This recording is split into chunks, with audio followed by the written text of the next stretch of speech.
기도하시겠습니다. 선하시고 인자하심이 많으신 하나님, 오늘 또 우리를 주님의 집에 불러주시고 함께 찬양하고 기도하고 말씀을 듣게 하심에 감사드립니다. 이 거룩한 예배 시간에 주님이 예배하시는 은혜를 부어주시고 이 험난한 세상을 능히 이기고도 남을 믿음과 지혜를 허락하여 주옵소서. 찬양할 때 기쁨을 주시고 기도할 때 응답을 주시며 말씀을 드릴 때 우리 마음에 은혜가 넘치는 역사를 경험케 하여 주옵소서. 우리를 위해 이 땅에 오신 주 예수 그리스도의 이름으로 간절히 기도드립니다. 아멘. 찬송가 91장입니다. 찬송가 91장을 박수 치시면서 함께 찬양하시겠습니다.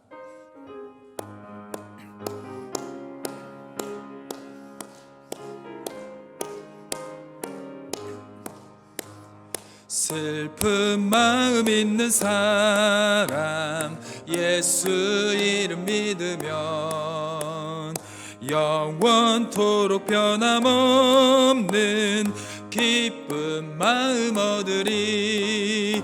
예수의 이름은 세상의 소망이요, 예수의 이름은 천국의 기쁨일세. 거룩하신 주의 이름 너의 방패 삼으라. 환난 시험 당할 때에 주께 기도드려라. 예수의 이름은 세상의 소망이요, 예수의 이름은 천국의 기쁨일세. 존귀하신 주의 이름 우리 기쁨 되도다. 주의 품에 안길 때에 기뻐 찬송 부르리. 예수의 이름은 세상의 소망이요, 예수의 이름은 천국의 기쁨일세. 우리 갈 길 다간 후에 보좌 앞에 나가 왕의 왕께 경배하며 멸류관을 드리리. 예수의 이름은 세상의 소망이요, 예수의 우리 4절 한 번 더 하겠습니다. 천국의 기쁨 우리 갈 길 다간 후에 우리 갈 길 다간 후에 보좌 앞에 나가 왕의 왕께 경배하며 멸류관을 드리리. 예수의 이름은 세상의 소망이요, 예수의 이름은 천국의 기쁨일세. 아멘. 찬송가 438장입니다. 438장입니다.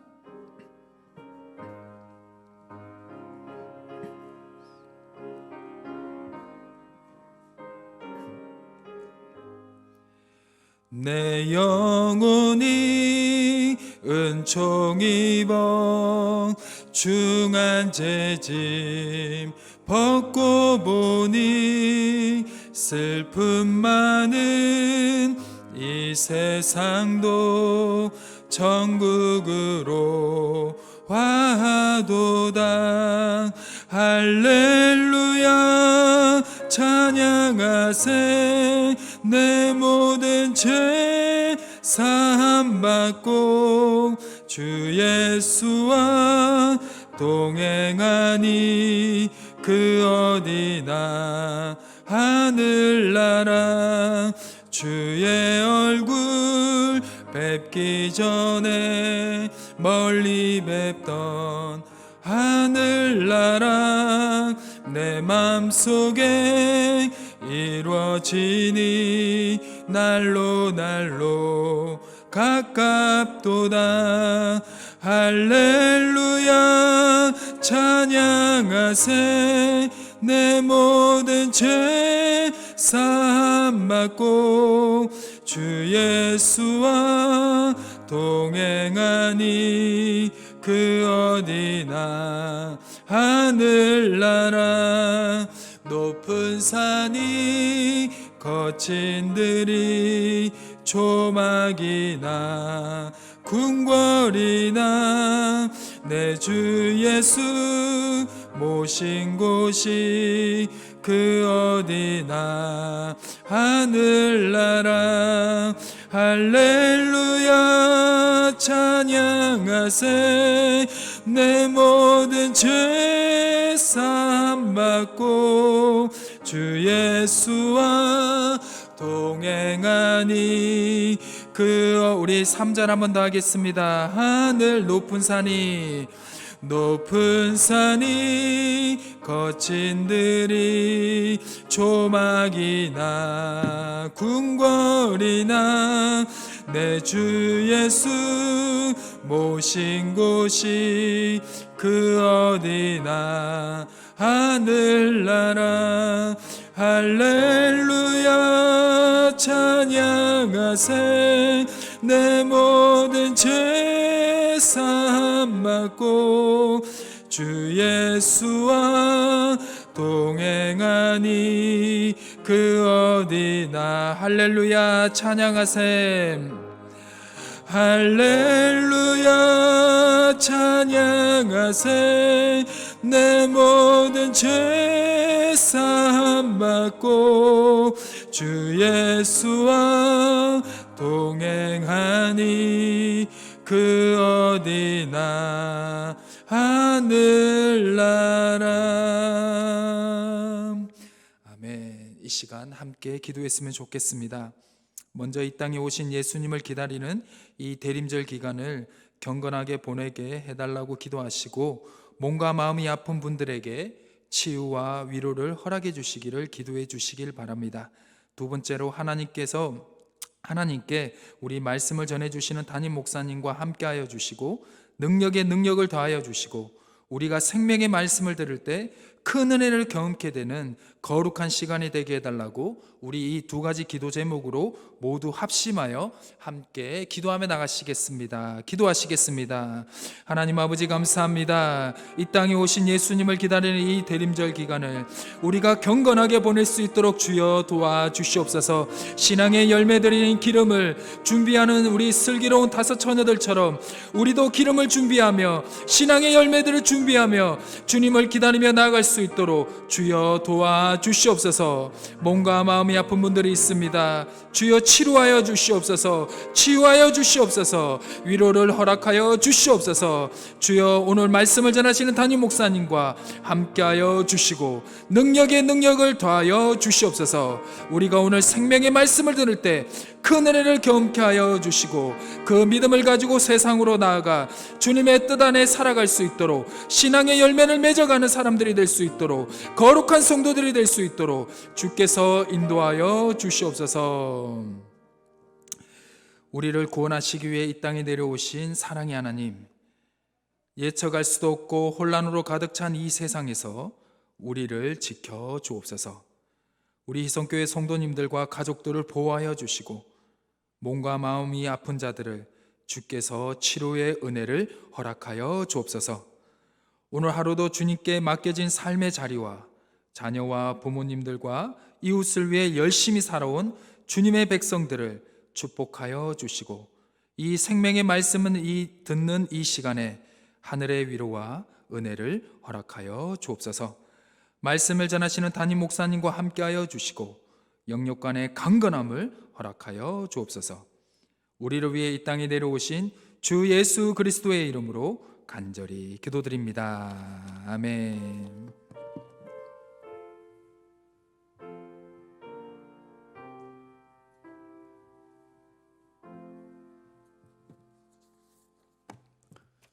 시간 하나님께서 우리에게 주신 말씀은 열왕기하 9장 1절에서 13절의 말씀이 되겠습니다. 열왕기하 9장 1절에서 13절의 말씀입니다. 구약 성경 575쪽에 있는 열왕기하 9장 1절에서 13절의 말씀입니다. 열왕기하 9장 1절에서 13절의 말씀을 저희가 한 절씩 교독하시겠습니다. 선지자 엘리사가 선지자의 제자 중 하나를 불러 이르되 너는 허리를 동이고 이 기름병을 손에 가지고 길앗 라못으로 가라. 거기에 이르거든 님시의 손자 여호사밧의 아들 예후를 찾아 들어가서 그의 형제 중에서 일어나게 하고 그를 데리고 골방으로 들어가 기름병을 가지고 그의 머리에 부으며 이르기를 여호와의 말씀이 내가 내게 기름을 부어 이스라엘 왕으로 삼노라 하셨느니라 하고 곧 문을 열고 도망하되 지체하지 말지니라 하니 그 청년 곧 그 선지자의 청년이 길앗 라못으로 가니라. 그가 이르러 보니 군대 장관들이 앉아 있는지라. 소년이 이르되 장관이여 내가 당신에게 할 말이 있나이다. 예후가 이르되 우리 모든 사람 중에 누구에게 하려느냐 하니 이르되 장관이여 당신에게니이다 하는지라. 예후가 일어나 집으로 들어가니 청년이 그의 머리에 기름을 부으며 그에게 이르되 이스라엘 하나님 여호와의 말씀이 내가 네게 기름을 부어 여호와의 백성 곧 이스라엘의 왕으로 삼노니 너는 내 주 아합의 집을 치라. 내가 나의 종 곧 선지자들의 피와 여호와의 종들의 피를 이세벨에게 갚아 주리라. 아합의 온 집이 멸망하리니 이스라엘 중에 매인자나 노인자나 아합에게 속한 모든 남자는 내가 다 멸절하되 아합의 집을 느바세 아들 여로보암의 집과 같게 하며 또 아히야의 아들 바하사의 집과 같게 할지라. 이스라엘 지방에서 개들이 이세벨을 먹으리니 그를 장사할 사람이 없으리라 하셨느니라 하고 곧 문을 열고 도망하느니라. 예후가 나와서 그의 주인의 신복들에게 이르니 한 사람이 그에게 묻되 평안하냐. 그 미친 자가 무슨 까닭으로 그대에게 왔더냐 대답하되 그대들이 그 사람과 그가 말한 것을 알리라 하더라. 무리가 이르되 당치 아니한 말이라.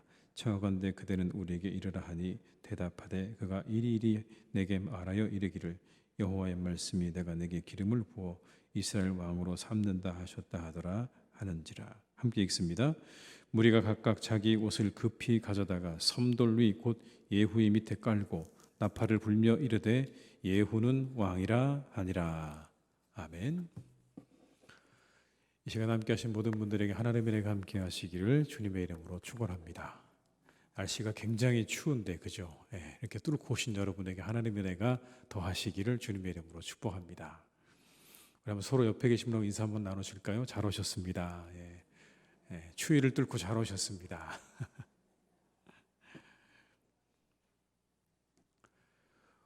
오늘 이스라엘의 이 이야기 속에 역사에 한 사람이 등장을 합니다. 예후라는 사람입니다. 예후.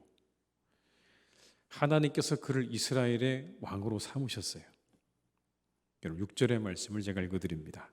예후가 일어나 집으로 들어가니 청년이 그의 머리에 기름을 부으며 그에게 이르되 이스라엘 하나님 여호와의 말씀이 내가 내게 기름을 부어 여호와의 백성 곧 이스라엘의 왕으로 삼노니. 하나님께서 그를 이스라엘의 왕으로 삼으신 거예요. 하나님이 택하신 거예요. 그리고 그에게 사명을 주십니다. 그 사명은 이런 겁니다, 여러분. 7절에서 9절의 말씀을 제가 읽어드리겠습니다. 너는 내 주 아합의 집을 치라.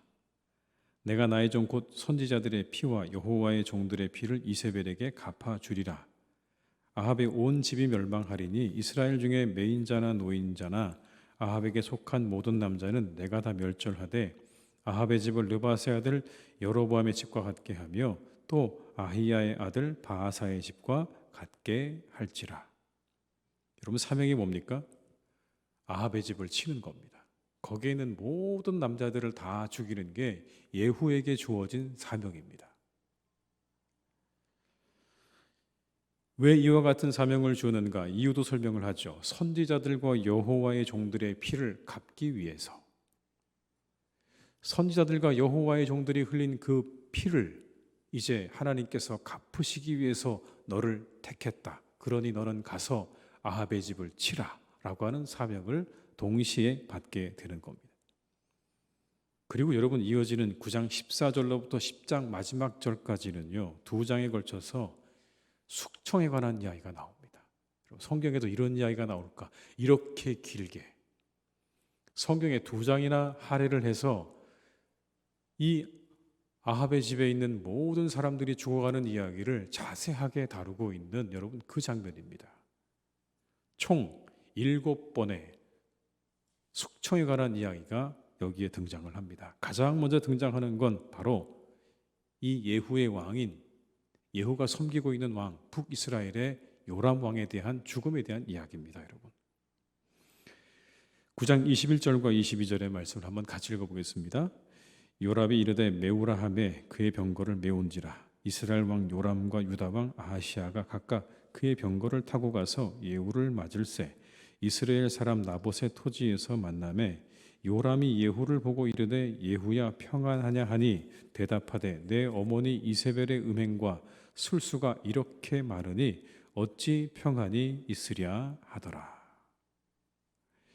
여러분 사실 이 장면에 등장하는 요람과 아하시아는 예후를 만날 때 전혀 준비가 되어 있지 않았습니다. 설마 예후가 자신들을 죽이리라고는 꿈에도 생각을 안 하고 그냥 만난 겁니다. 그런데 오늘 갑자기 예후의 말이 달라졌습니다. 평안하냐라고 물었더니 내 어머니가 이를 이렇게 그르쳐 놓았는데 우리가 평안할 수 있겠느냐라는 답을 하는 순간 직감을 했죠. 뭘 직감을 했을까요? 아, 반역이구나 라는 걸 직감을 하게 됩니다. 근데 여러분 이 자리가 어디입니까? 나봇의 포도원 자리라고 되어 있습니다. 나봇의 포도원 자리. 참 기가 막히죠. 하나님께서 이 자리를 택하신 거예요.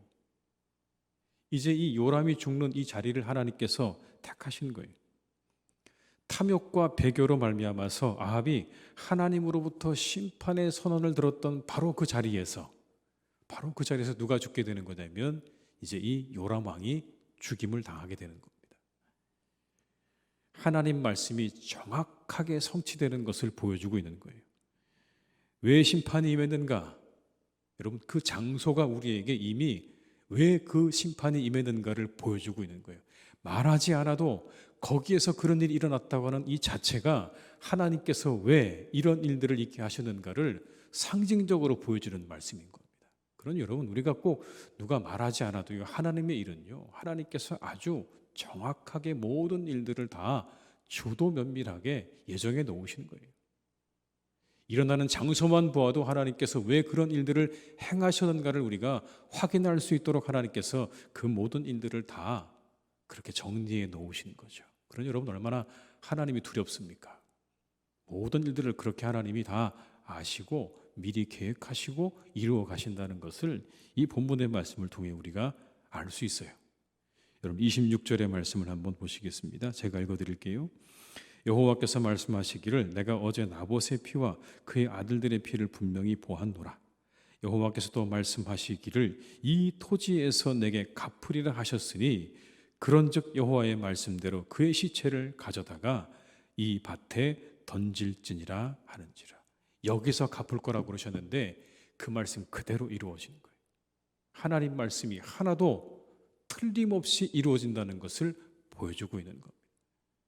하나님 말씀이 떨어지면요, 그 말씀은 절대로 그 누구도 그것을 바꿀 수 없다는 거죠. 움직일 수 없는 거예요. 무엇보다 하나님 약속의 성취입니다. 억울한 일을 당한 이들의 피를 갚으시는 하나님의 모습을 보여주고 있는 거죠. 그 다음은 누가 죽냐면 유다의 왕 아하시아가 죽습니다.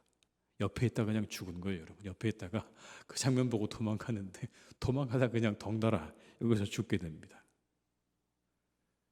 그리고는 누가 그 다음에 죽게 되냐면 이세벨이 죽습니다. 그 유명한 이세벨의 죽음이 여기에 나와 있어요. 아합의 왕비였던 이세벨이 어떻게 죽는가라는 겁니다. 여러분 어떻게 죽었죠? 두 내시가 창밖으로 던져서 죽었어요. 창밖으로 내던져가지고 죽게 됩니다. 9장 36절과 37절의 말씀을 제가 읽어드릴게요. 돌아와서 전하니 예후가 이르되 이는 여호와께서 그종 디셉 사람 엘리야를 통하여 말씀하신 바라. 이르시기를 이스라엘 토지에서 개들이 이세벨의 살을 먹을지라. 그 시체가 이스라엘 토지에서 거름같이 밭에 있으리니 이것이 이세벨이라고 가리켜 말하지 못하게 되리라 하셨느니라 하였더라. 일찍이 예언자 엘리야를 통해서 주셨던 그 말씀, 이스라엘의 토지에서 개들이 이세벨의 고기를 먹을 것이라고 하는 이 예언이 또한 그대로 이루어진 겁니다. 말씀하신 대로 다 하나하나 이루어져 가는 거예요. 하나님 앞에 악을 행했던 이 아합의 가문, 이세벨, 그들이요 그 예언의 말씀대로 하나하나 그대로 오늘 죽어나가는 장면을 우리에게 보여주고 있죠. 예언의 성취의 사건입니다. 그 다음에 이어지는 내용은요, 아합의 70 아들들의 죽음이에요. 이세벨이 죽었죠. 그 다음에 누가 죽는다고요? 그 아합의 70명의 남겨진 아들들이 한 번에 다 죽는 겁니다. 그런데 여러분, 이 장면에서는 조금 이 예후가 머리를 써요. 머리를 써서 죽입니다. 어떻게 죽이냐면 이렇게 죽여요. 사마리아의 귀족들에게 편지를 씁니다. 이미 소문이 다 퍼졌을 거예요. 요람이 죽었고 아하시아가 죽었고 이세벨이 죽었다는 소문이 다 퍼졌을 겁니다. 그리고 난 다음에 이렇게 편지를 보냅니다. 그 사마리아 성에 있는 70명의 왕자들 가운데 가장 어질고 똑똑한 사람을 세워서 전투에 나오라는 겁니다. 제일 똑똑한 사람 세워서 왕으로 삼고 이제 나와 전투를 벌이자라고 하는 편지를 보내니까 거기에 있는 이 사마리아의 귀족들이 술렁이기 시작을 합니다. 야, 이게 말도 안 되는 얘기다. 그러자 다시 전가를 이렇게 보냅니다, 여러분. 10장 5절의 말씀을 한번 같이 읽어보겠습니다. 그 왕궁을 책임지는 자와 그 성읍을 책임지는 자와 장로들과 왕자를 교육하는 자들이 예후에게 말을 전하여 이르되 우리는 당신의 종이라. 당신이 말하는 모든 것을 우리가 행하고 어떤 사람이든지 왕으로 세우지 아니하리니 당신이 보기에 좋은 대로 행하라 한지라. 무슨 얘기입니까? 우리는 항복했습니다. 당신 마음대로 하세요라고 하는 편지를 보낸 겁니다. 그자 예후가 다시 한번 편지를 보내서 이렇게 말합니다. 그들의 머리를 가져오라. 무서운 요청이죠. 그들의 머리를 가져오라. 그래서 그들이 여러분 살려고 정말 그 왕자들의 머리를 다 광주리에 담아서 내리는 장면이 그 이후에 나옵니다. 10장 6절과 7절의 말씀을 제가 읽어드릴게요. 예후가 다시 그들에게 편지를 붙이니 일렀을 때 만일 너희가 내 편이 되어 내 말을 너희가 들으려거든 너희 주의 아들 된 사람들의 머리를 가지고 내일 이맘때에 이스라엘에 이르러 내게 나오라 하였더라. 왕자 70명이 그 성읍의 귀족들 곧 그들을 양육하는 자들과 함께 있는 중에 편지가 그들에게 이름에 그들이 왕자 70명을 붙잡아 죽이고 그들의 머리를 광주리에 담아 이스라엘 예후에게로 보내니라. 정말 다 죽인 거예요, 여러분. 70명 아들을요 한 번에 다 죽였습니다. 그리고 예후는 이 일에 대해서 이렇게 설명을 합니다. 그렇게 70명의 아들이 죽은 일에 대해서 9절과 10절에 이렇게 얘기해요. 이튿날 아침에 그가 나가서서 뭇 백성에게 이르되 너희는 의롭도다. 나는 내 주를 배반하여 죽였거니와 이 여러 사람을 죽인 자는 누구냐. 그런즉 이제 너희는 알라. 곧 여호와께서 아합의 집에 대하여 하신 말씀은 하나도 땅에 떨어지지 아니하리라. 여호와께서 그의 종 엘리야를 통하여 하신 말씀을 이제 이루셨도다 하니라. 여러분, 이 이야기가 무슨 이야기입니까? 사마리아 사람들을 안심시키는 이야기예요. 그들의 마음 가운데 혹시라도 왕자 70명을 죽였다가는 죄책감으로부터 그들을 조금 자유하게 해주는 이야기입니다. 이런 이야기죠. 당신들이 한 일은 의로운 일이라는 이야기입니다. 왜 의로운가? 엘리야가 이미 했던 그 하나님의 말씀을 당신들이 실행에 옮긴 것뿐이라는 이야기입니다. 그러니 그 마음 가운데 너무 큰 죄책감을 갖지 말라는 이야기도 되는 거예요. 동시에 이 이야기 속에서 다시 한번 확인을 하죠. 이 일은 하나님께서 선지자를 통해 주신 말씀이 이루어진 것뿐이다. 계속해서 반복되지 않습니까? 요람의 죽음도 그렇고 그리고 이세벨의 죽음도 그렇고 이 아합의 아들들의 죽음도 마찬가지로 하나님의 말씀이 그대로 이루어진 것뿐이라고 하는 이야기를 다시 반복해서 하고 있는 겁니다. 그리고는 이어서 사마리아의 아하시아의 형제들 42명을 죽이게 됩니다. 아하시아 형제 42명을 죽이고요. 마지막으로 바알 숭배자들을 모아서 싹 그들을 죽이는 장면이 또 등장을 합니다, 여러분. 대회를 열어요. 그리고는 거기에 모인 모든 바알 숭배자들을 다 죽이고 바알의 목상들을 불사르게 됩니다.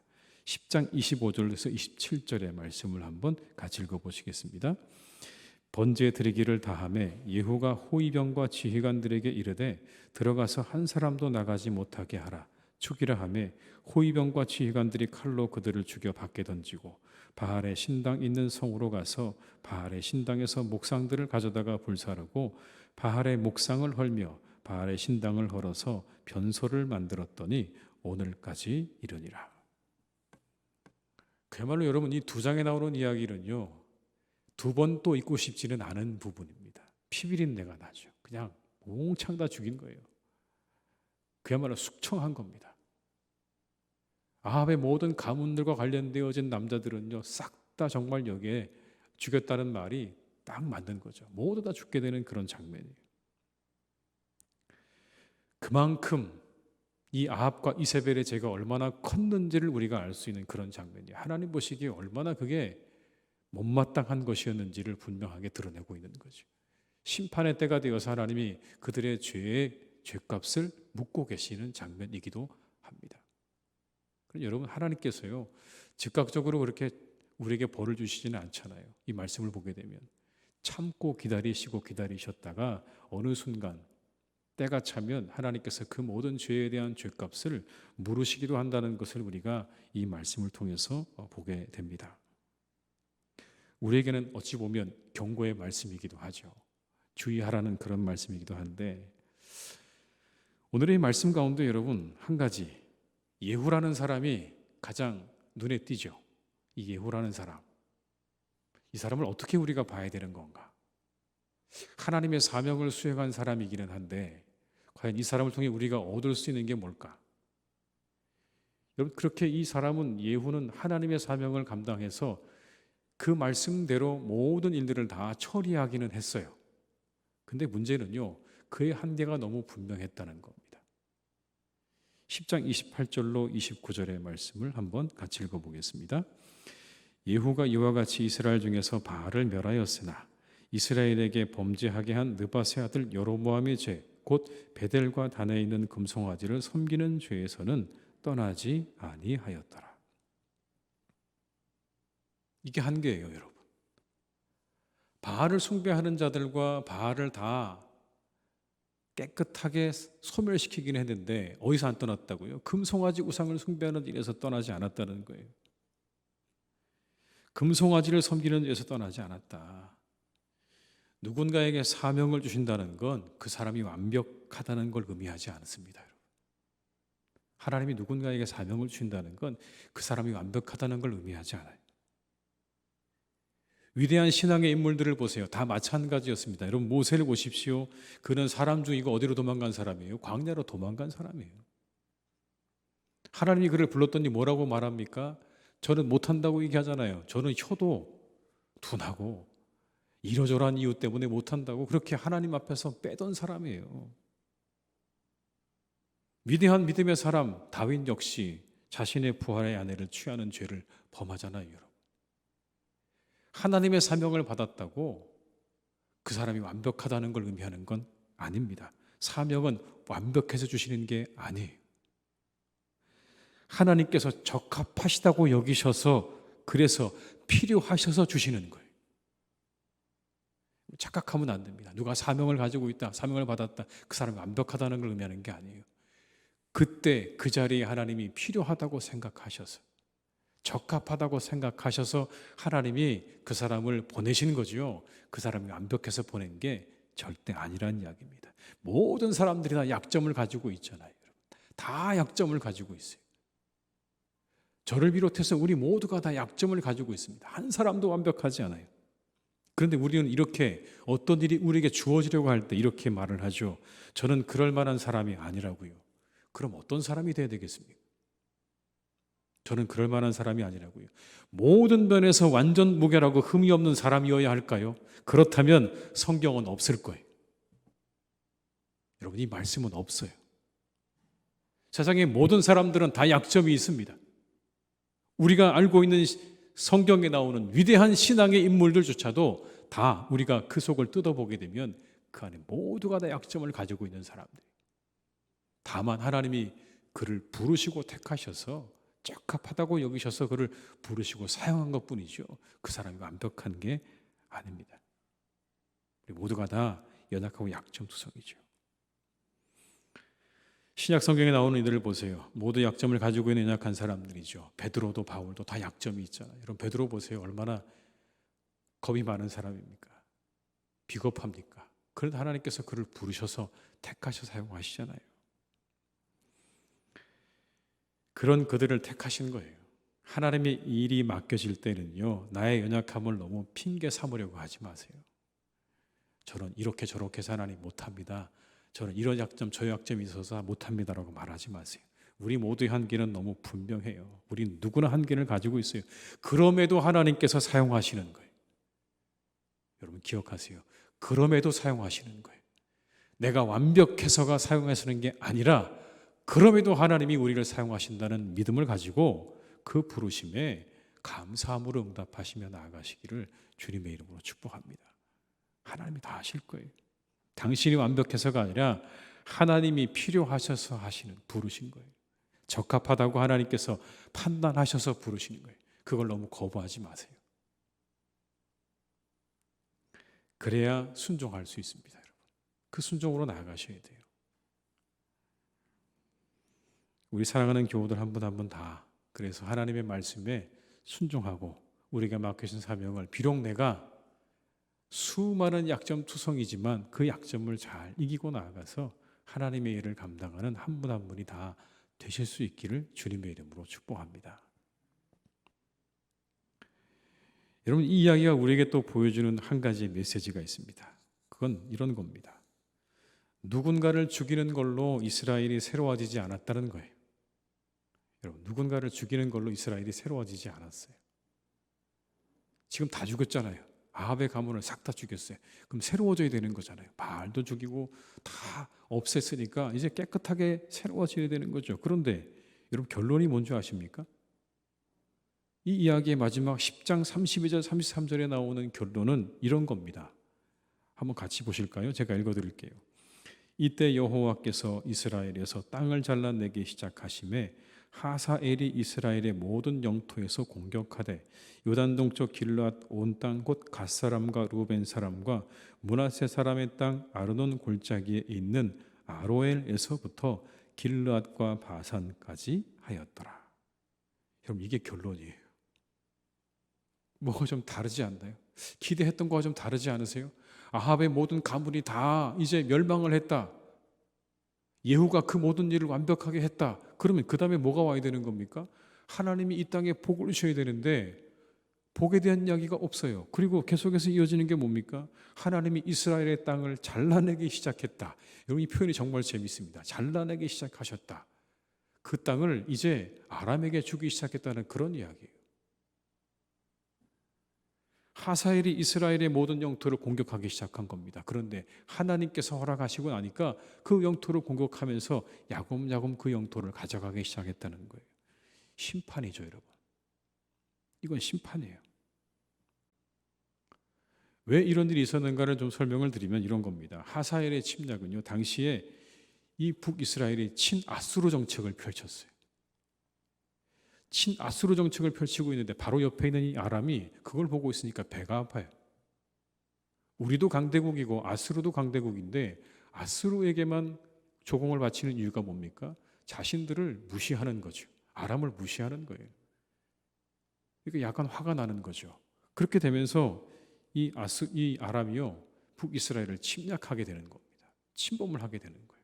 감히 우리를 곁에 두고 아수르와 손을 잡다니 라는 마음 때문에 이제 이 이스라엘을 침공하게 되는 겁니다. 이렇게 하나님께서 국제정세를 이용해서 이스라엘을 올바른 방향으로 돌아오도록 징계하시는 장면이에요. 이게 여러분 마지막입니다. 이 징계의 배경에 누가 있을까요? 예후가 있는 거예요. 하나님의 사명을 감당했던 예후가 이 징계의 배경에 있다고요. 여전히 금송아지 우상을 가지고 버리지 못하는 그 예후와 북이스라엘에게 하나님께서 이제 또 다른 심판을 내리고 있는 거예요. 세상을 새롭게 하는 일이요, 공동체를 새롭게 하는 일이요, 누군가를 제거하면 그 모든 게 가능해질까요?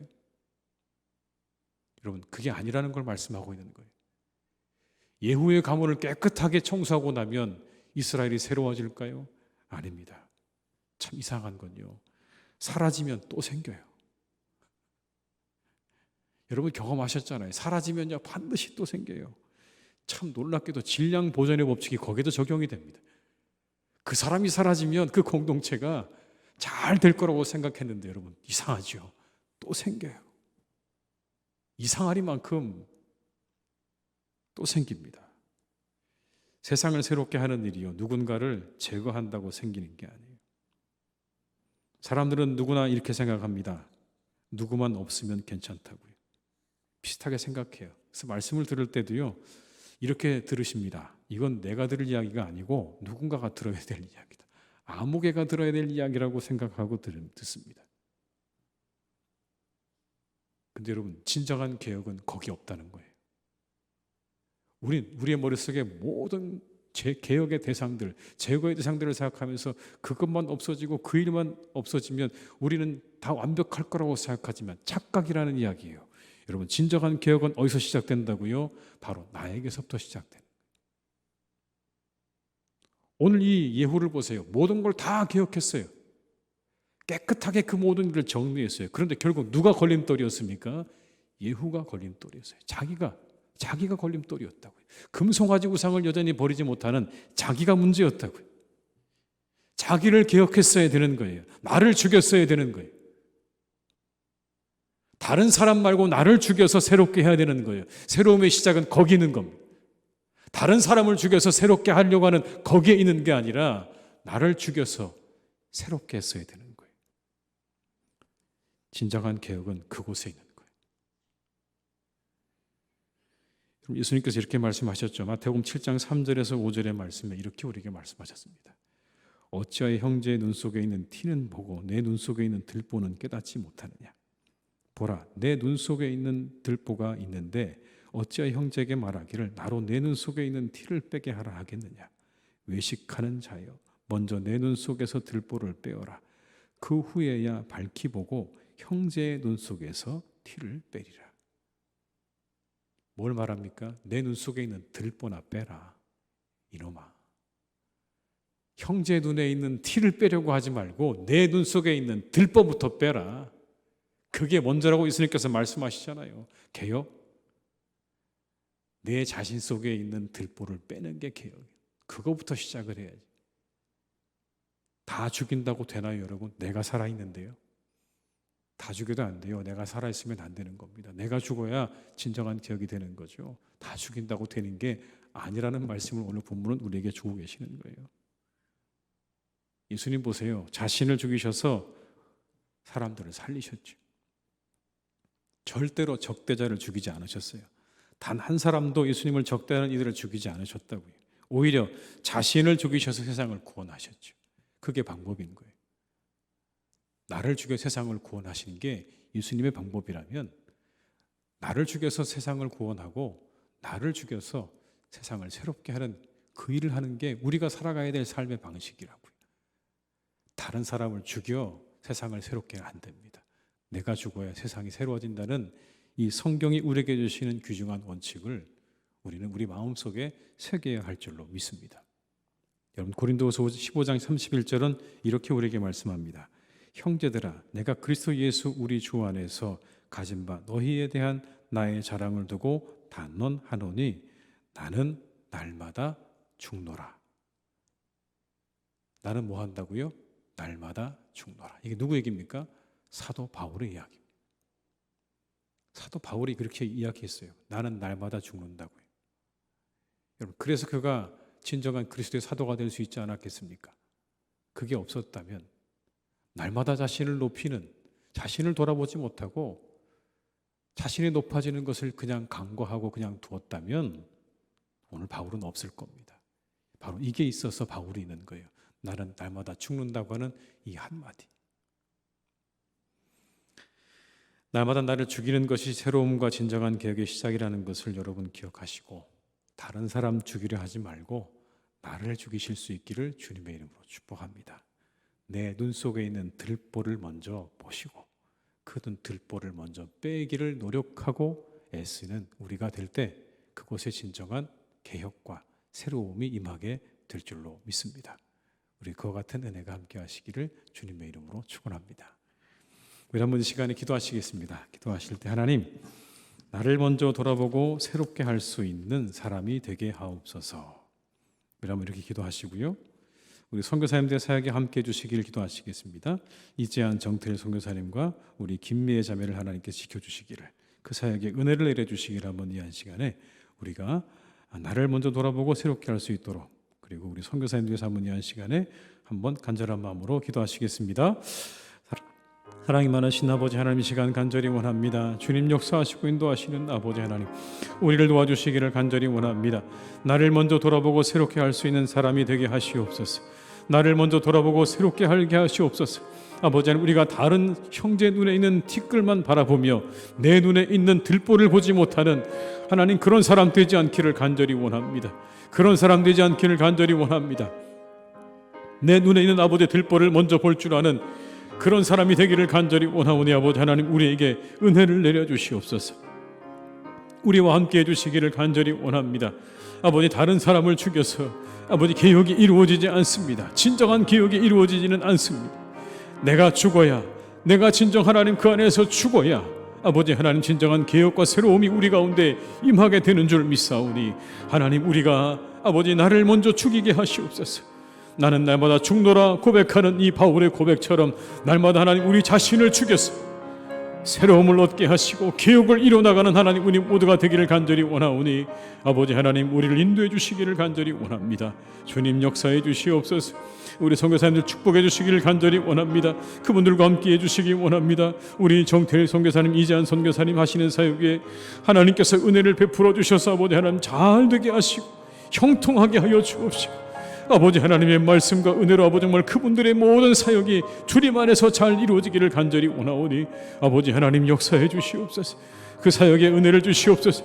우리 김미애 자매를 하나님 축복해 주시기를 간절히 원합니다. 하나님께서 함께 해주셔서 그 모든 사역을 아버지 하나님이여 잘 감당하도록 주님 역사해 주시기를 간절히 원합니다. 인도해 주시기를 간절히 원합니다. 아버지 하나님 함께 해 주시옵소서. 주님 역사하여 주시옵소서. 아버지 하나님께서 그 사역을 축복해 주시고 아버지 하나님들 함께 하셔서 주님의 은혜 가운데 잘 감당하도록 은혜와 역사를 허락해 주시옵소서. 주님 인도해 주시옵소서. 다시 한번 기도할 때는 우리 교회가 예배와 영혼의 회복이 있는 교회가 되게 하옵소서. 교제의 회복이 있게 하옵소서. 우리 한번 이 교회를 위해서 한번 간절한 마음으로 기도하고요. 우리 환우들을 하나님께서 지켜주시기를 다시 한번 우리 한 번 더 간절한 마음으로 기도하시겠습니다. 사랑이 많으신 아버지 하나님, 이 시간 간절히 원합니다. 하나님의 교회를 주님께서 선하게 인도하셨습니다. 오늘까지 인도해 주셨습니다. 아버지 하나님 함께해 주시기를 기도합니다. 아버지 하나님의 나라가 이루어지게 하시니 감사드립니다. 주여 역사해 주시고 우리 교회가 예배와 영혼의 회복이 있는 교회가 되기를 간절히 원합니다. 날마다 일어나게 하시옵소서. 날마다 아버지 예배와 영혼의 회복이 있는 아버지 그런 일들이 일어나기를 기도합니다. 교제의 회복이 일어나게 하시옵소서. 아버지 하나님의 역사가 일어나게 하시옵소서. 이곳에 아버지 하나님 임재하여 주셔서 우리의 예배와 영혼이 회복되게 하시고 교제가 회복되어지는 놀라운 역사가 임하기를 간절히 원합니다. 하나님, 우리 환우를 지켜주시옵소서. 환우를 지켜주시옵소서. 그들에게 아버지 하나님의 은혜를 내려주시기를 기도합니다. 아버지 속히 회복되게 하여 주옵소서. 깨끗하게 회복되게 하여 주시옵소서. 그 모든 어려운 시간들을 잘 이겨내고 견뎌내게 하시옵소서. 아버지 하나님의 능력을 주시옵소서. 아버지 하나님의 손으로 안수하여 주시옵소서. 아버지 하나님, 그들과 함께 해주시고 그들을 지켜주시고 새롭게 해주시기를 간절히 원하오니 아버지 우리 환우들에게 하나님께서 치유하신 은혜와 능력으로 역사해 주시기를 기도합니다. 주님 역사해 주시옵소서. 그들과 함께 해주시기를 간절히 원하오니 아버지 하나님 동행해 주시고 역사해 주시옵소서. 아버지 하나님 함께해 주시옵소서. 주님 인도하여 주시옵소서. 아버지 하나님, 우리가 형제의 눈에 있는 티는 보고 우리 안에 있는 들보를 보지 못하는 어리석음에서 벗어나게 하여 주옵소서. 진정한 개혁과 진정한 새로움은 나로부터 시작된다는 것을 늘 잊지 않기를 간절히 원합니다. 오늘 예후는 아합의 가문의 모든 사람들을 다 죽였지만 결국 자신이 걸림돌이었습니다. 주님, 우리가 이 말씀을 다시 한번 잘 되새기게 하시옵소서. 혹 내가 걸림돌은 아닌지, 내가 문제는 아닌지, 늘 나를 먼저 돌아볼 수 있는 그런 마음과 눈을 우리에게 허락해 주시기를 간절히 원하오니 주여 함께하여 주시옵소서. 우리 선교사님들을 주님께서 축복해 주시기를 기도합니다. 우리 이재한 선교사님, 정태일 선교사님 하시는 사역을 주님 축복해 주시고, 우리 김미애 자매하는 사역도 하나님이 함께해 주셔서 그 모든 사역 가운데 하나님께서 기름을 부어주시고 잘 감당하여 아름다운 열매를 맺는 귀한 선교의 사명들이, 사역들이 될 수 있도록 주님께서 축복해 주시옵소서. 하나님, 우리 교회 축복해 주시기를 원합니다. 우리 교회가 영혼의 회복이 있고 또 예배의 회복이 있고 교제의 회복이 있는 교회가 되기를 간절히 기도하오니 하나님, 날마다 이 모든 것들이 회복되어지는 역사가 우리 교회 가운데 일어나게 하여 주시옵소서.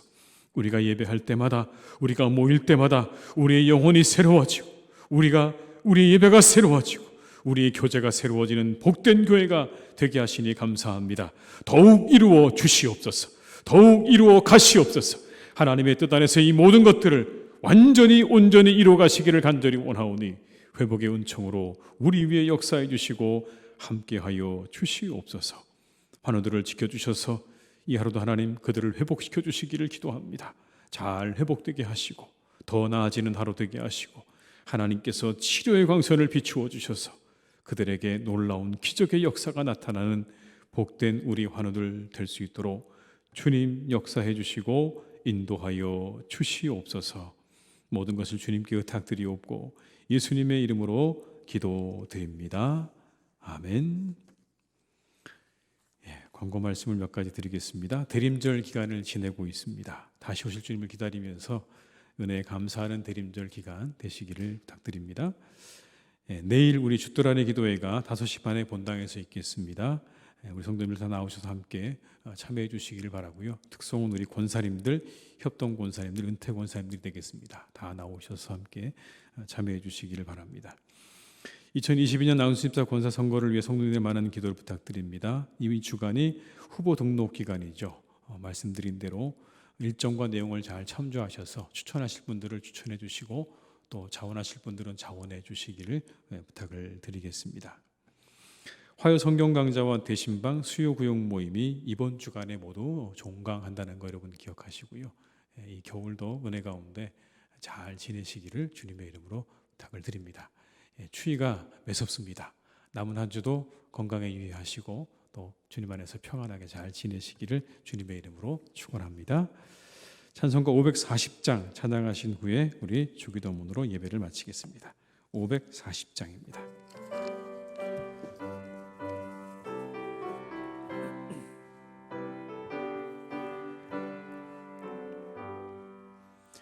주의 음성을 내가 들으니 사랑한단 말일세.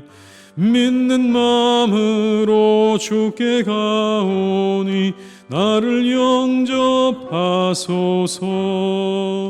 내가 매일 십자가 앞에 더 가까이 가오니 구세주의 흘린 보배 피로써 나를 정케 하소서. 주여 넓으신 은혜 베푸사 나를 받아주시고 나의 품은 뜻 주의 뜻같이 되게 하여 주소서. 내가 매일 십자가 앞에 더 가까이 가오니 구세주의 흘린 보배 피로써 나를 정케 하소서. 주의 보좌로 나아갈 때에 어찌하니 기쁠까. 주의 얼굴을 항상 배우니 더욱 친근합니다. 내가 매일 십자가 앞에 더 가까이 가오니 구세주의 흘린 보배 피로써 나를 정케 하소서.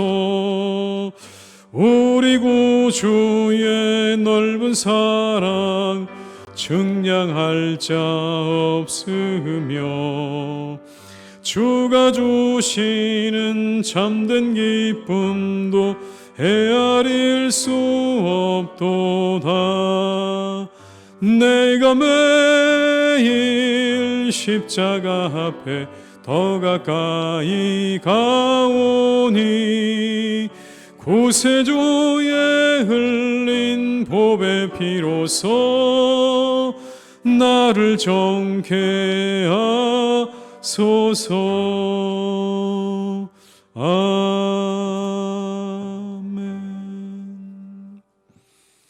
하늘에 계신 우리 아버지, 아버지 이름을 거룩하게 하시며 아버지의 나라가 오게 하시며 아버지의 뜻이 하늘에서와 같이 땅에서도 이루어지게 하소서. 오늘 우리에게 일용할 양식을 주시고 우리가 우리에게 잘못한 사람을 용서하여 준 것 같이 우리 죄를 용서하여 주시고 우리를 시험에 빠지지 않게 하시고 악에서 구하소서. 나라와 권능과 영광이 영원히 아버지의 것입니다. 아멘.